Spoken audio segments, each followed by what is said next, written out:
Hey, it's Dave Rexroth. Got a chilly forecast coming our way now. 27 overnight. It feels colder with the wind. There could be a few flurries here and there, but really I think it's the cold chill in the morning that catches you. It looks like snow showers are expected tomorrow, especially between 10 a.m. and 3 p.m. I think after 3 o'clock most of it's done. And it will probably be enough to put a little dusting on the roads, perhaps in the middle of the day, early morning rush hour. Late evening rush hour, not affected too much by that. Winds will switch from the southwest to the northwest.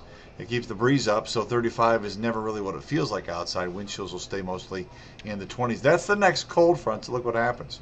30, 32, 36, those are the highs. Friday, Saturday, Sunday. Now, it's pretty bright, especially Saturday and Sunday, but still, that's pretty cold with temperatures starting each day in the teens.